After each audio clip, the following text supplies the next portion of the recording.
Hey everyone, okay, so in this video, oh no, the sun's gonna come out and blind everyone. In this video, I'm gonna be talking you through the best solutions for watery eyes. Now, watery eyes are a problem when it comes to makeup because it tends to be the outside corner, but it can be the inside, whatever. They start to tear up. So when you're applying your eyeshadow, it can become a mess, eyeliners, all that sort of stuff. And while I was doing research on this, I was looking through YouTube and they were just like, stop watery eyes, this is what to do. And every single one was basically saying, use waterproof eye makeup, which is about as helpful as nothing really, to be quite honest with you. Because yes, a waterproof sort of pencil will help, but it doesn't help when the tearing begins, because if you've ever tried to put on a pencil onto a really wet waterline, it just doesn't happen. So I thought that was absolutely useless. So I'm going to talk you through, because I get this a lot, the best ways to deal with it. Now, the first thing is, if it is really chronic, you can go to the doctors and they can actually syringe. It's not nasty, I promise. They just kind of put like a little needle thing near the eye and they just kind of flush your tear duct out with water. It doesn't hurt, and that can stop a watery eye. So if it's chronic, that may be something that would be of help. The thing that I found out to be most true is it doesn't tend to be, because there are such things as allergies, and if you have an allergy, you tend to know it because your eyes will itch and all of the other stuff. But the thing that I found is it tends to be things like face creams can start the irritating process off.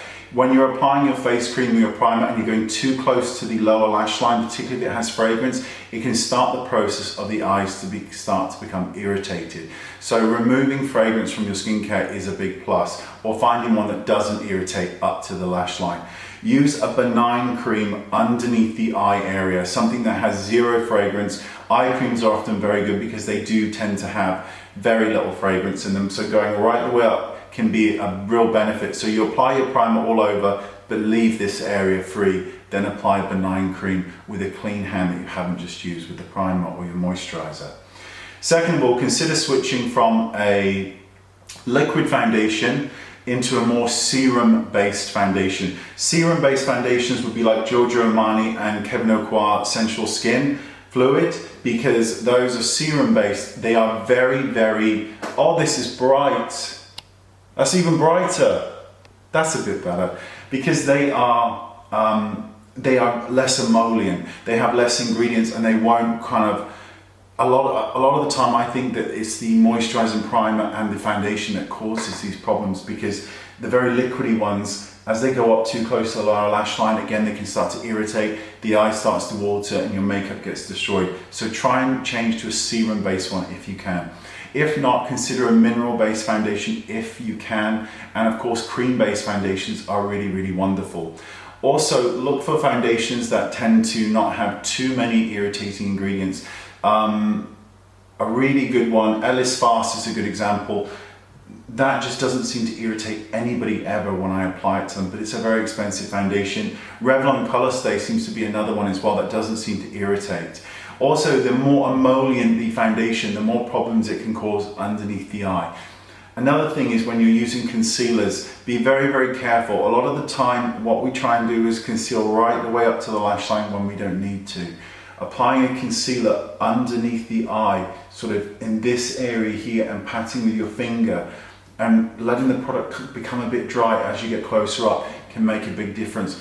The real goal is to keep emolliency away from the eye in terms of your makeup products, concealer and foundation. So rather than taking your foundation dipped into your liquid concealer and doing this all over the eye, you wouldn't do that. You could still blend it, but you just wouldn't go right the way up to the eye area with the brush or your fingers, because you want to be as less irritating as possible. Finally, yes, waterproof products can make a big difference to eye makeup, providing that your eye is not already tearing. If your eye is tearing, it is pointless. Doesn't matter whether you apply it in liquid or a cream or whatever the claim is, you're still going to have problems. So let's just try and recap. You can get your eye syringed if it's really chronic and it's happening to you every day, all the time. You also need to look out for allergies, but you can tend to find them because you are you know, itchy eyes and all that kind of stuff. Next, try and stay away from liquid concealers around the eye area. Do not be buffing into the actual eye itself. That can cause lots of problems. If you can, switch to a serum-based one. Information is in the description bar. Or try mineral or cream foundations, because with creams you can use your fingers or a sponge and blend without kind of going all over the eye area.